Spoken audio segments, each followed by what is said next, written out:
NFT Joe. I'm excited because this is not the first time that we've met, but this is the first time that I've had you all to myself. That's right. I'm always like one of 5 people on. Yeah, And just usually like one of 5 women too, which is funny. always.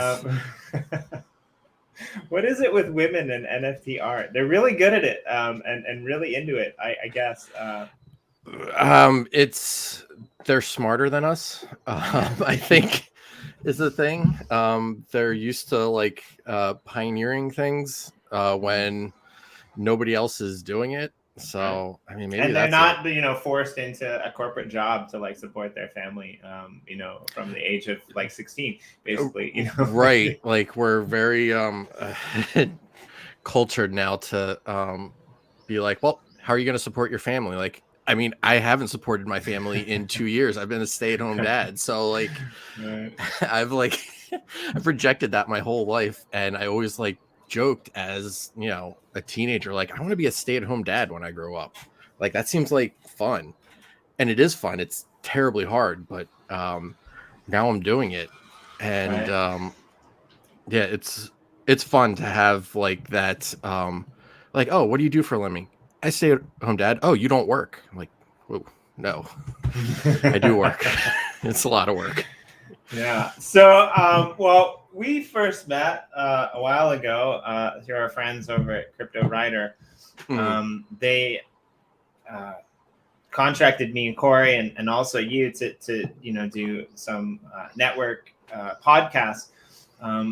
Obviously, people know that Corey and I, we were in charge of the roundtables, and you were, I guess, the person in charge of the elite artists, that were coming into the space, that were doing all of the NFTs, and that actually led into pretty much running the underground from the basement of your home with a 4-year-old in check. Yeah, right. So I like it. It's interesting because we were chatting off stream a little bit about how things can change when you get into the space and stuff like that. So give us a little bit of a background. Like, what's your journey into crypto? Your journey into NFTs, and like how did you get here? How did you get to be the person that we're pulling on this stream to get the exclusive on Underground, the new up and coming it thing of NFTs in the art space? I don't know, man. Like it's weird.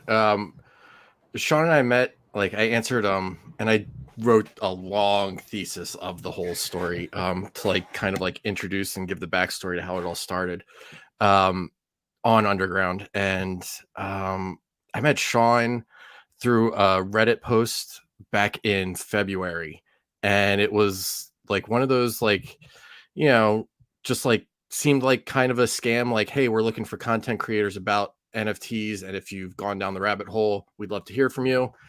And I was like, this can't be real. Like, they're not going to pay me to like write anything. So I just like sent a message, and I heard back from Sean like right away. And we just started talking, and I was just like, yeah, like I think like this is probably like a new renaissance, and like you know there's no real like the New York Times and like New Yorker like are the big like art things up in New York City. Like there's nothing happening in this space like that right now. So like we started like talking and chatting, and like freelance writing turned into, hey, we have a podcast, you like talking, why don't you do it? And then it turned into a regular thing where I was like writing and interviewing people all the time. And Sean and I would stay up late, and my wife would get frustrated with me because I'd be up till like 11 o'clock, like texting Sean and Kenny and everyone in that group chat just about like, dumb ideas and stuff. And Hey, if it's 1 o'clock in the morning and you're texting the Crypto Writer guys, it's not just going to be 20 minutes. I know it never is. It never is. I have to do a better job like putting my phone away, because the second Sean, Kenny, and I start talking about like what we're gonna do, like it turns into like an hour-long meeting basically. But yeah, like from those chats, like that's how like Underground like just came about. We were just talking about like, what if there was this kind of publication, just like discovering new artists and things. And I think what really started it was Sean would talk about his claim to fame, which was like an electronic music blog that him and his friends started in college. And we're kind of the same age, and you're in our age bracket too, where in the early 2000s, like there were a lot of those like music blogs starting. Wait, you and Sean are kind of the same age? Yeah, I'm Wow, he's 37. such a baby face. He can barely even grow a mustache. I know, I look like an old man compared to him. It's that Miami like humid air, it keeps his skin moist and young. Right?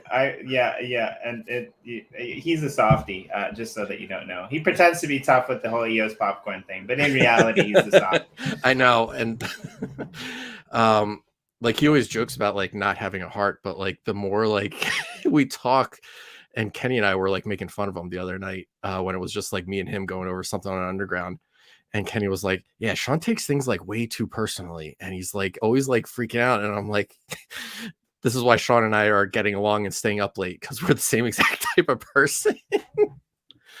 But yeah, like he would talk about the Fresh Beat. And yeah, in those early 2000s, there was I mean, you've been over in Japan like for a while, so like there's Rolling Stone and Spin Magazine, and also AP, which was Associated Press, that started in like the early 2000s.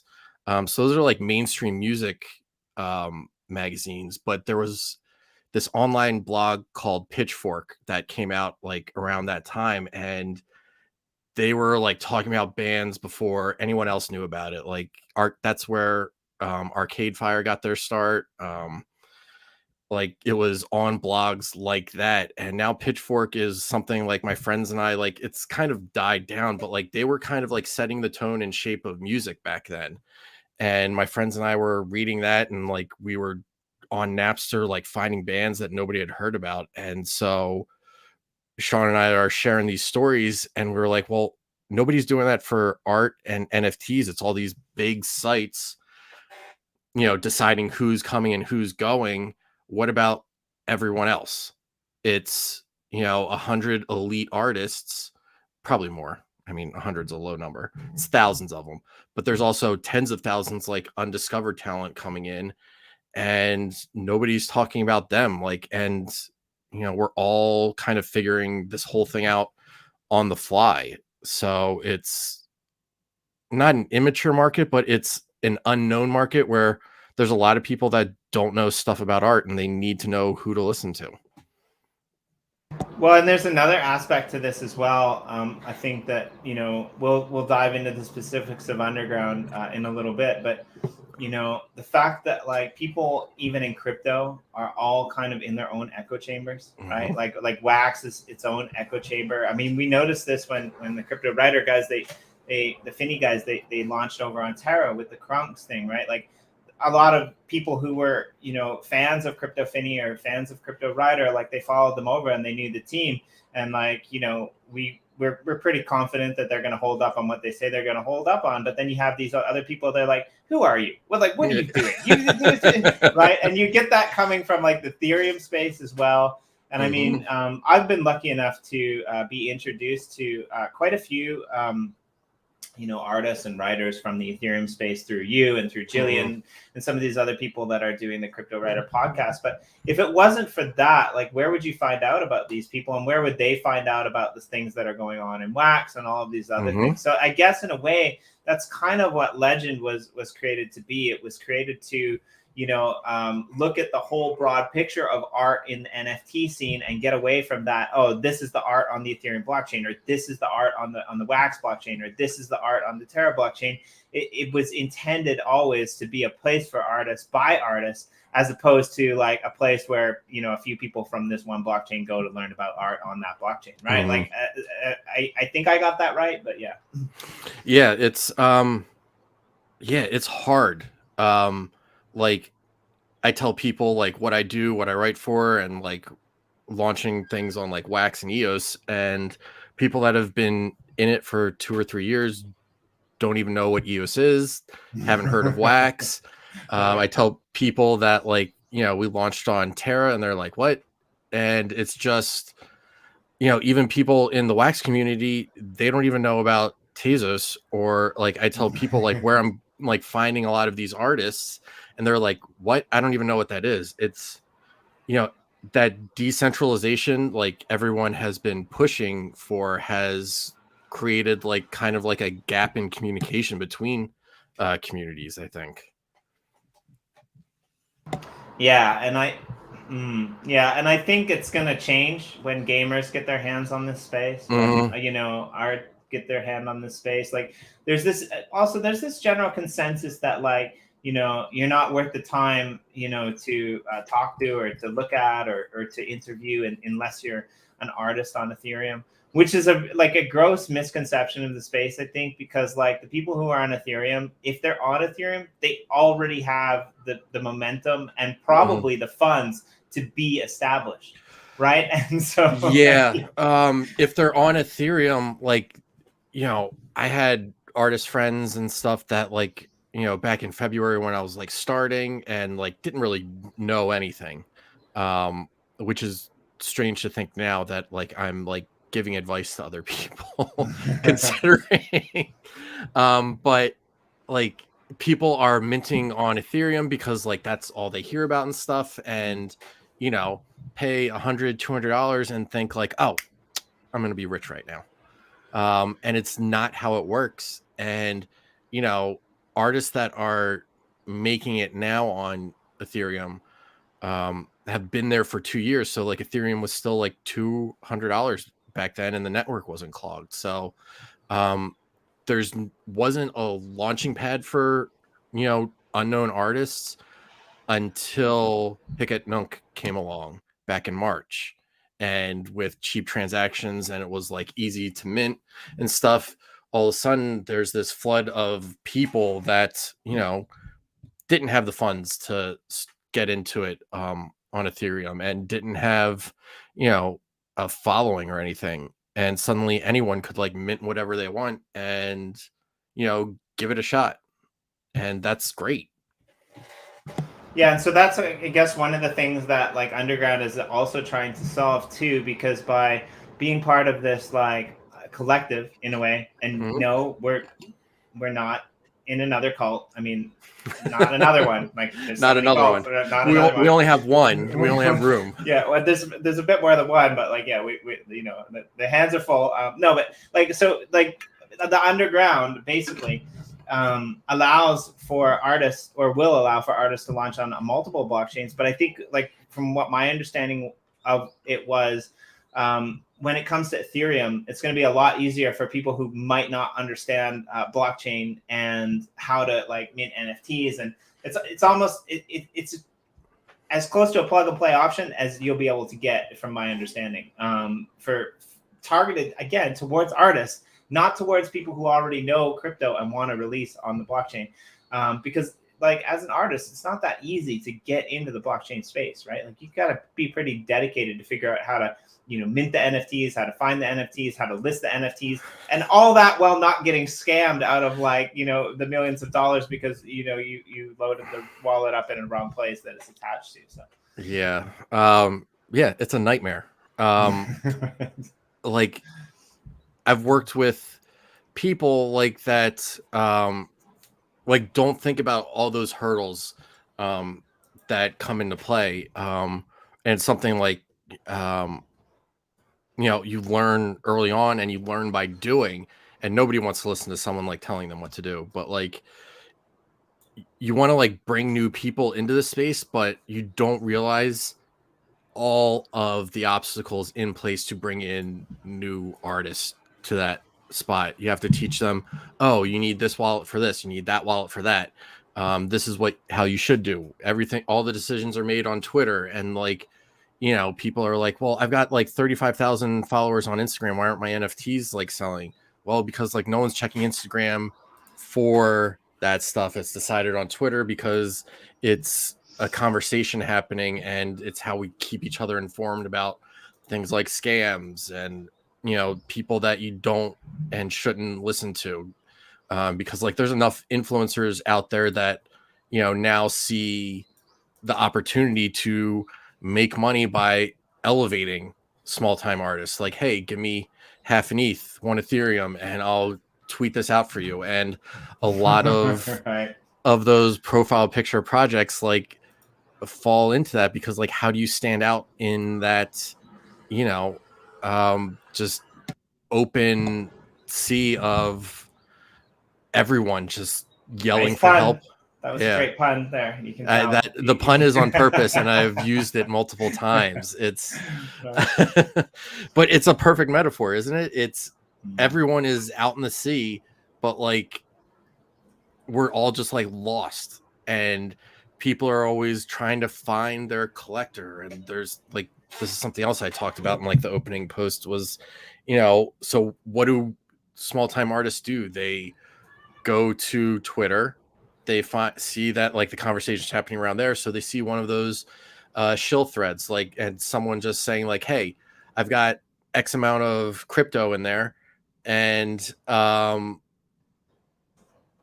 looking to buy some great art, show me your stuff. And they've got like 300 likes and 1,000 retweets, and it's all these people saying like, hey, buy this, buy this, buy that, and stuff. That person rarely ever shows if they buy anything, or like doesn't actually do it. So it's like, it doesn't work. The model that we have to like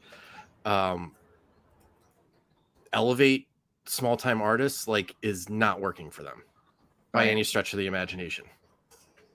I decided to jump ahead and throw these up a little bit earlier in the episode today. I was going to wait, but Sean's in his car listening.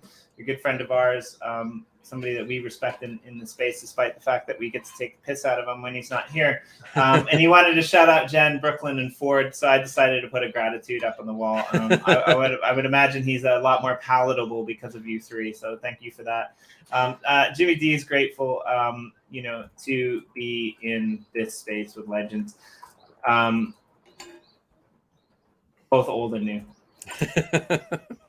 And I mean that, right? Like we do our own thing with the uplift with legends, but Crypto Rider, and some of the podcasters around the network, like yourself, it's kind of become a second home to me and a family, which is great. And I know the uplift has become a second home and a family to a lot of people who support these projects over here. So I'm really looking forward to seeing what you guys bring with the underground, and seeing how this collaborates into this whole cross-chain ecosystem of art, and people putting that creativity out there into the world and actually making a profit from doing what they love, because it's not really that easy. So, but what are you grateful for today, Joe?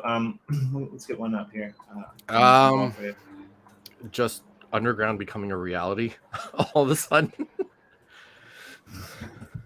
which is a bizarre thing to think that, like, and that's another reason, I mean, why I like Sean and why we get along, and is because like every dumb, crazy idea that I've had over the last 9 months, Sean's like, yeah, let's do that. And it's now like, and him and I talk about all the time, like, when he was getting his start here, and he was always telling his wife, like, a contract's coming, don't worry, we're gonna make money on this. And I've been telling my wife that for like 9 months, and it's like, yeah, this is gonna be the one, this is gonna be it. And there are so many things, and it is draining keeping that like just idea alive for that long. But yeah, and I mean, it's funny when you say that too, because like what happens, I think, in a lot of ways, is we get into this space and we realize that it's great, but we don't really know how we're gonna make the money. And then my missus said the same thing. It's like, hey, wait, I got a paycheck last month, for doing some work online. And she saw it on the bank account. She's like, so that's like, it's not just fake money? And it's like, no. And then I'm just like, so that's exciting. And she's like, okay, just don't talk to me about it for 3 months. Let's see if the paychecks keep coming for 3 months, and then I'll believe it, right? And it's like, we do have this really interesting thing, right? But I think, especially when it comes to artists, this can be especially difficult, right? Because like artists are in the unique predicament whereby they're used to not getting paid. So right, and like you have to be a grinder. You've been in the art scene for a while, right? But you have to be a grinder to actually get your things to show up in galleries, right? Like you have to be in the right place at the right time, and you have to be good enough. Not necessarily better than everybody else, but like better than everybody else in the right place and at the right time. And I think, you know, blockchain offers that ability for people to self-fund, for people to like release their own stuff. But as we said before, it is quite difficult to do that. And Underground is basically providing an avenue for artists and collectors alike to be able to get them into the space and have it so that, like, so I'm part of Legend, right? And like Legend is a completely different thing, right? Like it's for artists who are already established, right? And like if you're an already established artist, you can get into galleries a little bit easier, probably. You know, especially if you're somebody like, you know, we've had on the show before, Grammy winners and stuff like that, right? And so there is an elite market that is there, and they maybe deserve it because they work their ass off to get to that level. But like, it's not like you're, you know, high school kid in the Bronx who wants to become like a professional basketball player and knows that he's got like a 0.0001% chance of making it, never mind, you know, being the next Kobe Bryant. And like, that's what the art scene is like, right? Like that's what the music scene is like. That's what the band scene is like. And, you know, like as a teacher, it's really difficult to talk to kids about following their dreams because you know that most of them are going to end up like, you know, shattered ice on the side of a road, crying tears that have like locked you in a prison cell of you know, icicles that are streaming from your eyes, right? And so what is the thing with Underground that makes it the place for up and coming artists to go, whether they're aware of blockchain or not? Well, most of the artists that we are going to be working with already have taken the dive head first, maybe gotten a few bumps and bruises along the way, and like haven't, like, you know, completely fulfilled their dream yet. Like it's just a matter of, like you said, the right place, the right time, but it's also the right people looking for it. Like most of the people that I've been recruiting are people that I've learned a ton from. It's Editati, it's Jen Stelco. Like they're in this, you know, in their real lives. Jen like went to school, studied art, dreamed of being a curator, starting her own collection. Like these are people that should be listened to, should be saying like, oh no, you should be doing this. I'm not an influencer, I actually know what I'm talking about. Like you should be following these people. So it's, you know, I've been gravitating towards those people just to like learn, and now like they're coming here. And so like most of the artists are still just waiting for someone to just like recognize their talent, and that's like all I'm doing. That is really all it is. It's not like, you know, it's the old adage, those who can do, those who can't teach. It's the same thing here. It's, I'm envious of all their talent, so I can't create like that, but I recognize people that are good, and those are the people that should be seen and should be heard. And that's kind of what the Underground Digs article, which we released the first one this past week, that is us sifting through, just because there's like no curation unless you're on one of those gated sites like Super Rare or Nifty Gateway. Even Maker's Place is considered gated because you have to apply to be on it. But what about the ones that don't make it through? There's still a lot of talent out there. And so like we're digging through, sifting through like all of these people that are just like out there waiting to be discovered.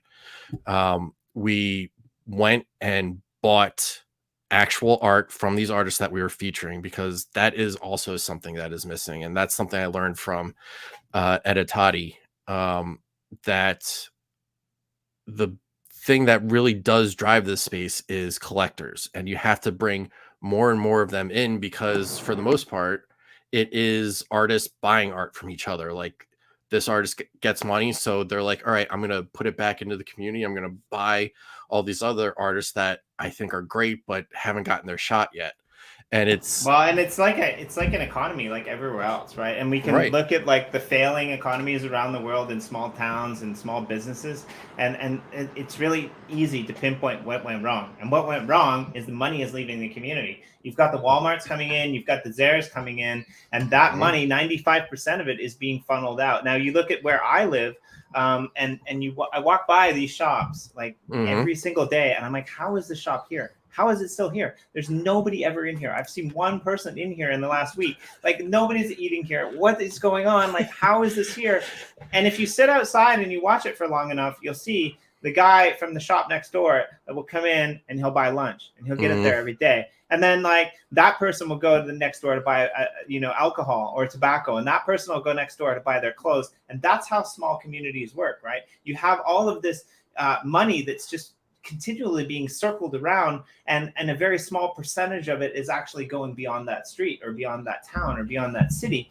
And that's how traditional economies work. And so like that, if you have artists who are supporting other artists, and they're supporting other artists because they like the art, it's art that they're not going to create themselves, then this creates a really interesting dynamic. So, and like you said, one of the things that you guys are doing, we're going to go into the underground card a little bit later because that's another fascinating aspect. But one of the things that you guys are doing is you're going in and you're picking up art from 5 artists and you're giving it away to the community, right? So there is this kind of what do you call it, like marketing arm as well for the artists that you guys are supporting. And I mean, honestly, this blog is just beautiful. I like this whole site in general is beautiful. I said this the first time that I saw it, but it's just great what you've done with this. And you're writing tons of articles, featured articles about all of these artists and interviews and coming on. And I just really like the way that it's laid out. And so definitely go and check this out. But let's go into this a little bit more. So the artists that you guys are supporting, that you're giving away, how does this work? When does this happen? And well, this was the first one, and like I've been sitting on these artists for months, like forever, and like I knew like what this first piece was going to look like probably back in August. I had these artists in my mind. I had pieces from them, and I was like, as soon as I get a budget, I'm going to go buy these pieces. These are the ones I'm going to write about because these are the ones that I love. And some of them, the last one that you have here, I don't know how to pronounce his name because I haven't spoken to him yet. But he goes by Microbeing on Twitter, Mahendra Nazar. I hope I pronounced that right because he's been one of my favorites for months now. And I started following him. He had 200 followers on Twitter. And I was like, I hope we get funding soon because I want to write about him. I want to talk about him because his stuff is this is incredible. Good. I like it. This might be me. Coffee in hand, cell phone, like the world's on fire, and just doom scrolling. Right? Just doom scrolling. Like he creates these characters, and there is this in-depth philosophical story going on behind it, and it is just incredible what he's doing with it.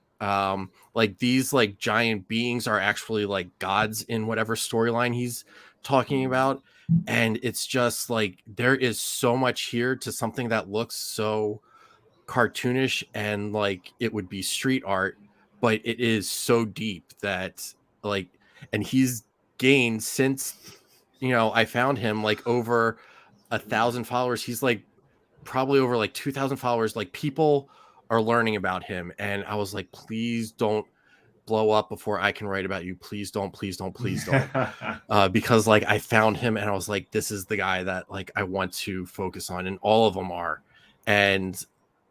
But yeah, we find these artists. We have a budget to actually purchase art from these artists because a lot of marketplaces and blogs will talk about art and sell art and take a fee for it, but nobody is, and everyone's just like repeating that model. Like, we always want to do something different. So we're actually putting our money, where we believe it should be by supporting these artists financially. So I went out, I bought art from these artists. We have an underground collection on, it's going to be a few blockchains that we have it, but like most of these artists I did for under, I think like $200 or $150. I don't even remember, but it wasn't a lot. Because they're undiscovered, they're unknowns. So like they haven't hit that, like where they're selling one piece for $1,000 yet. Like anyone can do this and still buy them before they're famous in 2-3 years. But we go out, we buy it, we write about it. And then I reached out to them after the article came out, and I reached out to each one of them. And I was like, look, like I wrote this thing. And they were like, yes, I read it. Thank you so much for that. I was like, we also bought some of it. And they were like, oh, great. Awesome. Thank you so much. And I was like, we want to give you actually more money. We have an underground grant where we, commission a work from the artist and we mint it on their behalf for our collection, and we give it to the community too. So like we're having giveaways in the Discord for the art that we purchased. And then we're also commissioning more work from these artists to give away for people that hold the underground card as well too. So, and they were more taken aback and still have that mindset, like you said, of artists that are used to like not making any money doing this. And they were like, wait a second, you want to give me more money? I was like, yeah, I do. We love your work. Like, we want to support you. Like, so like, let's keep going. And every one of them is like, all right, absolutely, I'll do it 100%. And it's just like, and I guess like in the world of art, it's probably very similar to the world of music, where a lot of these artists, a lot of these people, even if they do get an audience with someone that matters, with someone that can get their art out there, they're fully expecting to be taken like advantage of, right? They're expecting to get like 5%, and everything else goes to the cost of the corporation, right? It's what influencers are still doing right now on Twitter, like pushing those profile picture projects and those generative projects of 10,000 pieces. It's like, hey, I'll promote you for 5% of the mint or something like that. And nobody is just giving it to the right people for the right reasons and just because they believe in it. It's everyone's always out for something. And I've always wanted to just like give other people a chance and the recognition that they deserve, but I've never been in a position of power to do it until like right now, which is strange because now like I'm like, here, like I love what you're doing. I can actually help you do more and keep going. So it's strange. It's very strange to actually be able and to be in this spot right now. Well, I can tell you honestly, like we're not going to be able to keep up with this because like one of the conversations that I had with Sean, and it's so one of the early conversations that I had with Sean about the Uplift, way back in the day, before there was any talk about underground or there was any talk about even the Crunks or any of this, right? We were in talks with a few other people. We were thinking about spinning up this art world, this whole art-based world. It was a really cool idea, actually. And we had this central area that would be ringed by a number of galleries. And if you were lucky enough to have a gallery around there, then you would be whitelisted to be able to build in the central area. And we were going to have it so that it would be a survival world. And so all these people would come in and they would be able to like, take down resources or destroy other people's art or do like this whole kind of graffiti thing. But then within their central block, there would be, a gallery. And then that would all be like rung by a set of rail, and beyond the rail would be like the resource pits where like the real world economy would actually happen. We're actually thinking about potentially even cutting it off, from the real world economy. Now, there was like the disadvantage where things would take time to put up, they would take time to build because of that. But in the end, we've got so many servers that are up and running now that we're looking to like populate in different ways. And there's a lot of these projects that were already represented in those other servers. So, we just decided to let it go for a while until somebody came to me and had a similar idea about an art district. luckily enough, like funnily enough, we were thinking about calling this whole world Winwood, based off of Sean's recommendation. And this other person who came to us, he's like, I was thinking about doing like a representation Winwood. So it got dropped back on our plate, and now I'm recently thinking about how I can incorporate this. And I think what we want to do eventually is we want to like set up a community sector in some world, in some creative world somewhere. And we want to have this central area that's open, the central community plot, but then like give in some, galleries to different, projects. And I'm just looking through this now, like even if we were to gift like a gallery to, Underground, to put up these 5 pieces of artwork, like we're not going to have time. We're going to run out, right? Like, so there's so much potential here with this platform, with this program, and artists in general, that I'm definitely looking forward to how we can, put a virtual real life gallery where we can feature these artists, in the uplift and do these sorts of things, right? And alongside, the loop galleries and all these other crazy galleries that are in there, that we really need to showcase to be able to do this. And so that's really cool. Sorry, a little bit of a tangent there. But where I wanted to, we're not going to be able to keep up with it. Like, right. I've been doing this for a week. Yeah. And I'm already drowning in keeping track of what I'm buying, what artists I have to like pay when and stuff. And like, because everyone is excited, and I'm going to name drop because Ledger Dust wrote an article that's on the homepage now about Pack, and they were like, look, I've got this article about Ash that I've had for a while. Do you want to post it? And I was like, absolutely. I love your writing. And they are like such a talented writer and so smart. And we posted it, and like we tweeted it out, and we've got all this excitement from the digs, and like all the artists are like so happy it's going and stuff. And then I post this article about Pack, and all of a sudden I get a notification and Pack is following me. And for people that don't know this, like it's Beeple and then Pack, and people will argue about who is at the top. But like, I don't know that Pack, if they knew who I was, they would have made the decision they did to follow me, because I'm nobody. But like, Pack's already starting to pay attention.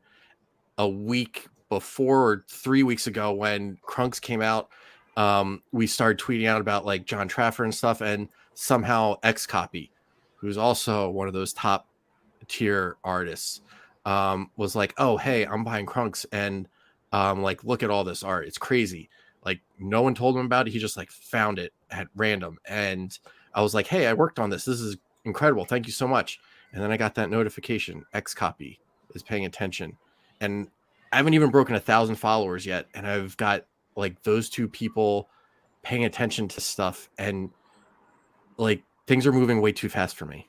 Like, I should not be allowed to do this, but like, and I'm not even the one that like really like played a role in Crunks, or especially the artwork. Like, I just gave John Trafford like some suggestions on dumb stuff to do, but he's the one that created it. And Ledger Dust wrote this amazing article. I'm just like, hey Pack, like, this was from us and stuff. Like, I wrote, or like, I work with this person. And then they started following me, and it's like, I'm not going to be able to control this thing in possibly 3 months. I mean, that's a good thing though, right? Like, because it's a terrifying thought though. Right. And like, you want people knocking down your doors. It's funny because like, we have this problem in the uplift as well sometimes. And we were talking about it on an earlier stream that I was there today. We were talking about like simple attacks in blockchain, and like what happens when the community basically, tries to come in and push votes that in place that they need to be. And Edgar from EOS Costa Rica made a really good point. He's like, you know what? He's like, I welcome it. I welcome people coming in and trying to game the system.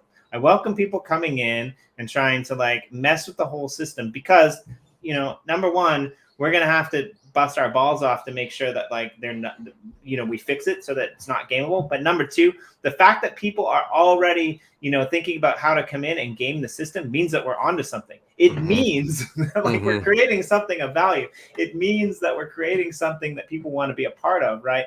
So, and like Joe, you know, we joke about you, you know, being infamous for, you know, throwing yourself under the bus at every chance that you can possibly get. And Wait, and in this case, wait, right, you might not be. wait. You guys make fun of me? Like when I'm No, not no. around? Yeah, totally. I mean, it's all live. You can watch them back. I'll queue them up for a Christmas present for you. Just like queue after queue after queue. No, but you know, that's the thing, right? Like when push comes to shove, people aren't.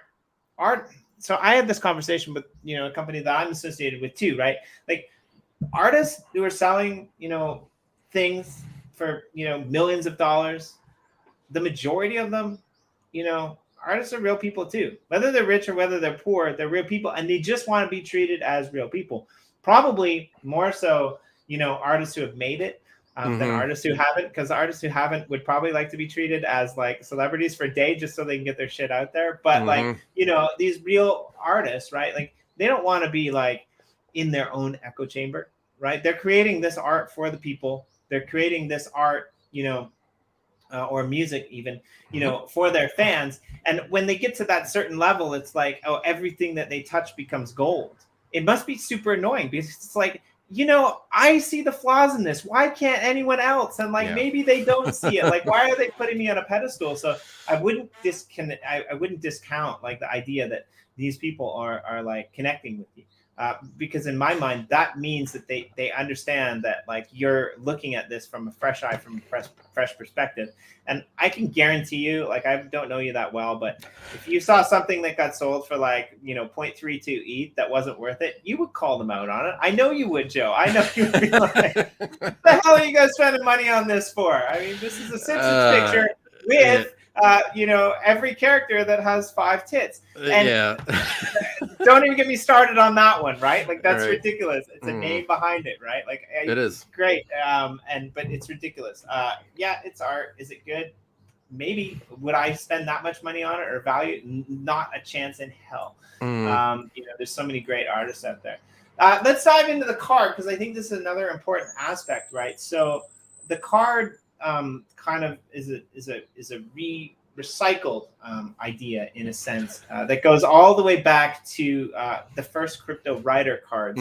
Now, if you had these crypto writer cards in your account, you know, when Phineas and stuff came along, you had a membership, you would get drops, and there were some issues around this. You know, I guess some people might think that this isn't an issue, but I think definitely if you're trying to have a community of people who are constantly engaging with you. The issue around this is that like there were a lot of people that were just getting these drops that would just disappear, right? Like they would be there, but the drops would just keep getting dropped. And at any single point in time, potentially, they could just go dump them on the market. They could bring the value of that art piece down. They could do all of those things, or they could hodl them, like me, wait for the guys for the price to skyrocket, go out there in the community and say, hey, I got this Finny, it's worth like 5 ETH, and never like have the intent on selling it no matter how high it goes because you love it. You're going to have those two sides and those two extremes. But definitely when it comes to artists or when it comes to gaming, you probably want people that are engaged, right? You don't just want all this artwork, you know, buried in a back room. I mean, at least the people who buy art in real life to bury them, you know, underground in warehouses, like they know what they have. They're not just things that are being dropped into their wallet that they're never paying attention to. So the underground card is kind of like a step up from this. And the card, I don't have one yet because I'm super freaked out about like burning my things to get it, right? Just do it. Just do it. No, but I mean, I get it. Just do it, right? So tell us, how do you get the card? And I'm not freaked out about like the legitimacy of it. I just like, I don't want to like, right? I don't want to do it wrong. But how do you get the card, and what does the card mean, and why should I want one? I mean, obviously. I don't even know how to get one, and I should know how to get one. And I have access to 1,000 of them. Right. No, we have to give them away. Like that's kind of our thing, and you know that's why I've stayed, you know, seen this through to the end to like get to this point too, is because like Sean and Kenny both like believe in giving things away, because like that is, what creates value for people, or like what creates like a community. We love this stuff, and we want to share it. With the Crypto Writer membership, like it was behind the pixel drops from artists. We would mint 250, drop it to card holders. I think it was like once a month or twice a month we were aiming for. I don't even remember now. It's been so long. But it would be the same thing. We would write a feature on the artist. They would donate 2 pieces to us. We would auction off the number 1 mint. And then, like you said, like people could sell them, or people could hold them and wait for those artists to become household names. So having these cards is a good thing, because this also ties into those drops that you were talking about earlier, right? Like, so the ones that you're picking up over random periods of time, these five artists that we showcased before, like when these get given out to the community, people with these underground cards are going to have a chance to get those drops to them. Is that correct? Yes. What we're going to do, we minted on 5 chains so far. It is Terra, it is Ethereum, Wax, EOS, and Tezos. There is another one in the works that I don't think I'm allowed to talk about yet. But we do have plans for more. We're minting 1,000 on each. And each month, what we're going to do is partner with 5 artists. Instead of 1 like we were doing before. So we're going to partner with 5 artists, and each chain is going to get a different drop from a different artist. But instead of everyone getting it, it's going to be 100 random people on each chain. So like right now, there might be a couple hundred cards in circulation. So everyone's got a chance at getting one early on. Eventually, like since we're going to cap it at 1,000, eventually you're going to have something like a 10% chance of getting an artist that month. But the people that get it that month, next month, they're not going to be eligible to get one. And we're going to make sure everyone is in a kind of rotation for it. So eventually, yeah. So I heard about this last episode that I did of The Edge with Sean, and I like this idea a lot, right? So like, by owning this underground card, you're eventually going to get a drop, right? And that might not be this month, it might not be next month, but if you already have one, then you might get another one, but you're going to have to wait until everyone else has gotten one. So it's kind of like this cool thing. And I like the randomized thing as well too, right? Like, so that kind of adds this aspect of scarcity to the art that you guys are putting out there, right? And it also adds, a community incentive to, network with other underground users, because like maybe they've got a piece of art that is supported and you don't. So no, yeah, that's the whole idea behind it. The card is going to have other utilities. Again, I cannot say it. Like, I mean, I'm not good at keeping secrets at all, and all I want to do is just tell everyone every idea that I have for this right out the gate. But I've been told by Kenny and Sean that I have to be a little more patient and just wait. So there are going to be other benefits that come along with this. I got a message from Sean that said I should do this just to safeguard all the secrets. Get him up! Pull the plug! He's on the verge. He's gonna spill everything. Get rid of him.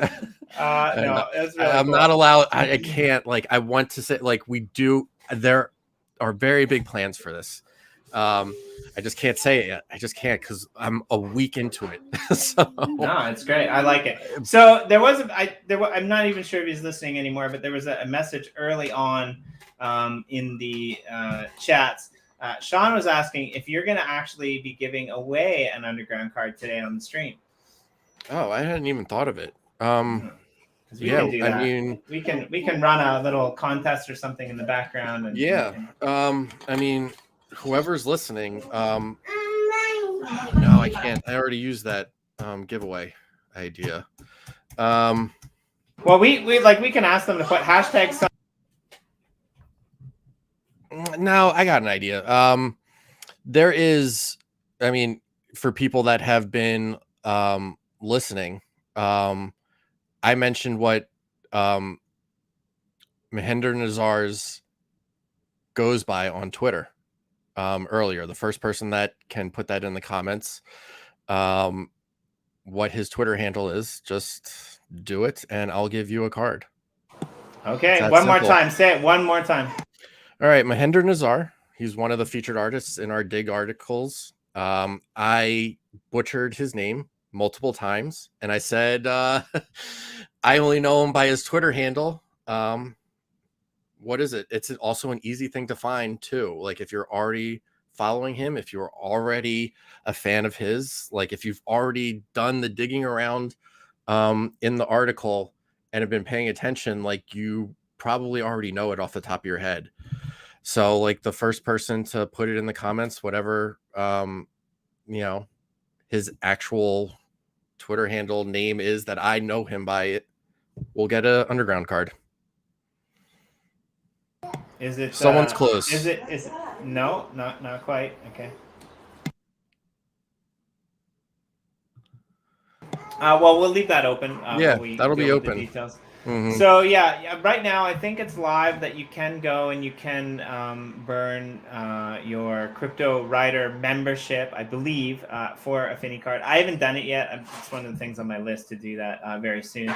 And there's going to be underground cards across multiple blockchains as well, right? Each chain is going to have its own card. So which one is the one that you're giving away? Mostly you guys are starting on Ethereum, is that correct? But you're kind of moving to a bunch of different ones. I don't know what the initial order is. I think we might be doing Terra first. Then we might be doing Ethereum. I'll give Chris, it looks like you were the first one to get in there on it for Microbeing. Is his name, and that's how I know him by. But yeah, I've got Tezos cards in our account. We've got, I think, some Wax and EOS too, but I think we're gonna start on Terra because really, like, the Krunks community, like that whole project is what made this a reality, and like what like funded this. Like there were all these times over the summer, talking to Sean and like back in the spring of last year, like we're almost there. Like if this project hits, we're going to do underground. I'm like, yes. Okay, awesome. And then we would just get like some of what we needed and be like, all right, it'll be the next one. And then it was like, all right, we just need some more for it. And then like that weekend of the Krunks was like one of the most like stressful, like I hated it. I hated the whole experience. Like everyone thinks they're going to like launch one of those projects and just make a lot of money. And it's not like that at all. It is nerve-wracking. It is unsettling. It is a terrible experience, but I am so grateful for it because it made all of this possible, which is why I think we are going to be doing our first drop on Terra, because like that is something that like the whole time we were talking about Krunks and like why I put so much effort into like making sure it was good, and like I was staying up so late just like doing things, and I'm just like, no, you got to do this because this is going to be it. This has got to be it. Like Sean said, it would take 4 months when you talked to him back in February, and we're at month 7. This has got to be it. And it was, and that's why I think we're going to do it there first, and then I think it's Ethereum.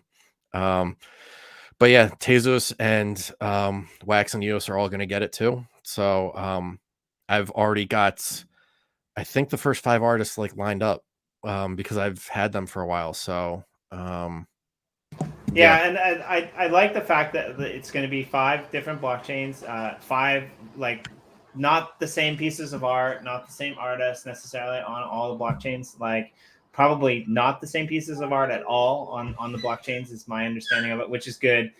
So it kind of incorporates people who are already out there in the space and doing these things. But yeah. Yeah, Chris, so, make sure you message me on Discord or Twitter. And or you can send the information to me too. Or you can do that, whichever. And I can put it in touch with NFT Joe. But yeah, definitely excited to see what comes up and about. Do you have any last kind of announcements to throw in there? Obviously, people should go to the Discord. They should hang out.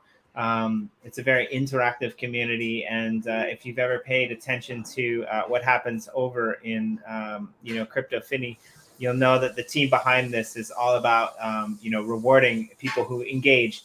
So I would expect Underground to be no different. But is there anything else, Joe, that you'd like to leave us with? I definitely going to have to get you back on a semi-regular basis, whether it's bi-monthly even, to come and give us updates, and potentially even do some like roundtables with some of these artists that you guys are doing, because I really want to follow this through. And I want to see, how this impacts the industry, but not only the industry, also like the lives of these artists, and how this kind of collective collaborative will just boost the whole space in general. Yeah, and a lot of this came about when Higat Nunk started back in March, and the past week or two for Tezos has been a nightmare with what happened with the site. And it's just now there is even more of a need for us to do this, because the future is uncertain for Higat Nunk, where it's going and what is going to be decided ultimately. But yeah, we are going to see this through. This is just the first one. People keep asking when another Underground Digs is coming out.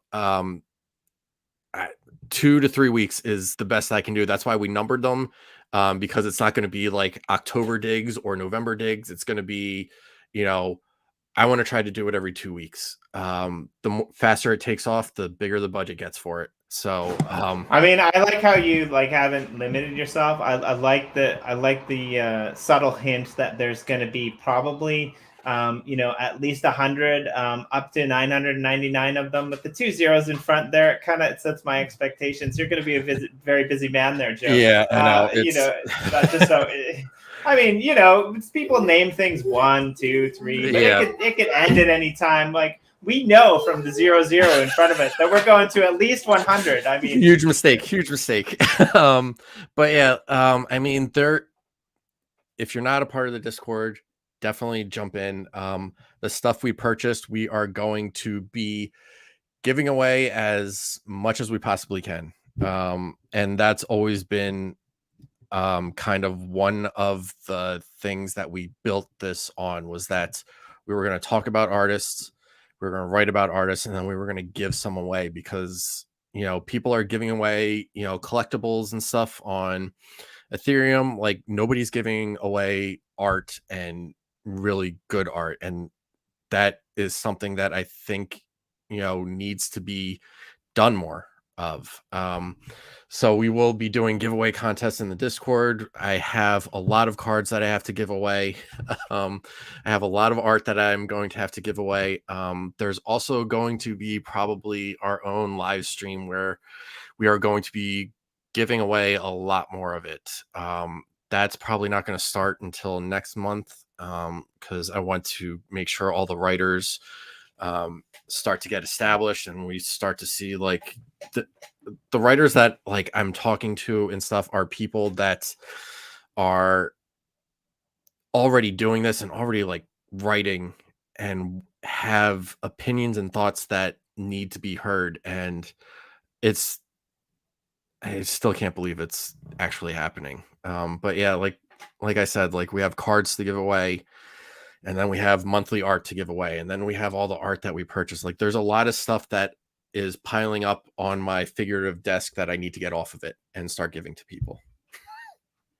Well, and there's a really nice potential here as well, because again, coming from your background and coming from the Crypto Writer team, there already is that publication media aspect that's built into the back end. So I'm pretty excited to see where this will go.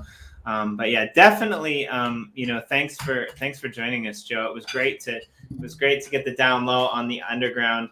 And I hope to, welcome you back here sometime soon to get a little bit of a more, and hopefully the Edge episode as well sometime. Let's get our crazy on over there with Sean, and just the best of luck. And again, if you go to UNDRGRND Discord, just type in that. It's one of the easier Discords to find. They actually have a human readable name, which is nice.